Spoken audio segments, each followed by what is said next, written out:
Kwenye taarifa nyingine ni kuwa mpango mpya unaolenga kuboresha huduma za malezi ya watoto katika masoko ya kaunti ya Uasin Gishu umeanzishwa, huku ukilenga zaidi kuwasaidia akina mama wanaoshughulika na biashara.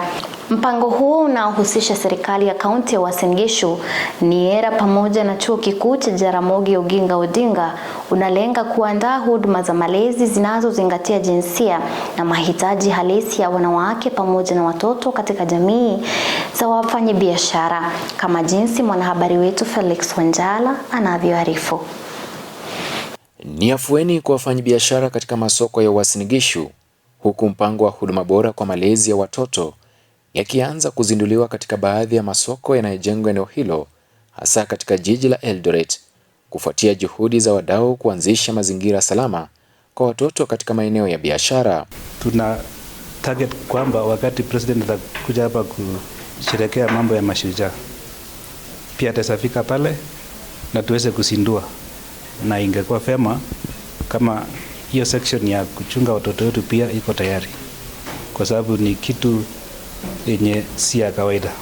Nataka sisi kama Uasin Gishu tuwe mstari wa mbele kuleta soko ya kisasa yenye iko na mambo yote. Washikadau husika katika mpango huo wanadai wamejadiliana na wafanyabiashara jijini humo kuhusu mbinu bora za malezi kwa wanao wanapoendelea na shughuli zao za kila siku. Kutokana na kikao hiki tumepata maoni kutoka kwa wazazi kadhaa, tumepata maoni kutoka kwa wawekezaji kadha wa kadha, kuonyesha kwamba sehemu hii ya watoto kuweza kukulia, kuweza kuchezea ni muhimu sana, haswa kwenye soko zetu au mahali ambapo wazazi wanafanyia kazi.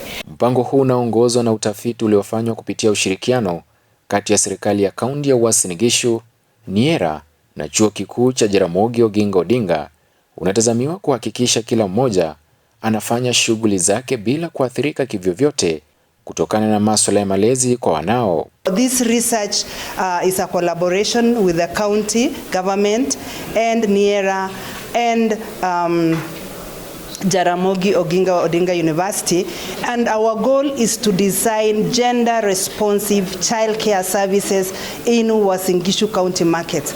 Baadhi ya watakaonufaika wamekumbatia mpango huo, wakidai awali wamekuwa wanapitia wakati mgumu katika kuhakikisha wanaendesha malezi kwa wanao, na kwa wakati mmoja wanajishughulisha na biashara zao ili kuchuma riziki. Ndua kumbe watoto wenye wanazaliwa wakiwa walemavu kuanzia leo watakuwa na wazazi wao karibu na kazi na watashughulikiwa na watakaa mahali mzuri, na tutakuwa na usafi hapo mahali, na hata chakula tutakuwa na balanced diet. Kama mimi mama mtoto nimeona kuwa na mahali pa watoto kulala ni vizuri sana.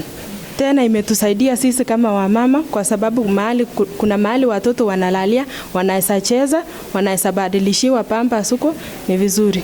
Wadau wanasema matokeo ya utafiti huo yatakuwa muhimu katika kuongoza uundaji na upanuzi wa huduma za malezi ya watoto zinazingatia mahitaji ya wanawake katika masoko mbalimbali ya kaunti ya Uasin Gishu.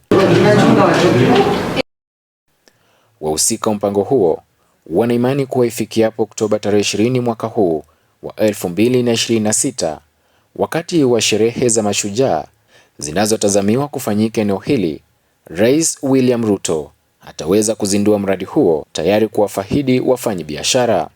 Nikiripotia Stewards Jioni, jina langu ni Felix Wanjala. Na kufikia hapo hatuna la ziada. Kwa taarifa hizi na zingine tufuatilie kwenye mitandao yetu ya kijamii Facebook, TikTok, YouTube na Instagram kama Stewards TV. Niwashukuru wanahabari wetu ambao wameshughulika kufanikisha taarifa hizi. Tuwatakia wikendi njema. Jina langu ni Eve Njeri. Kwaheri.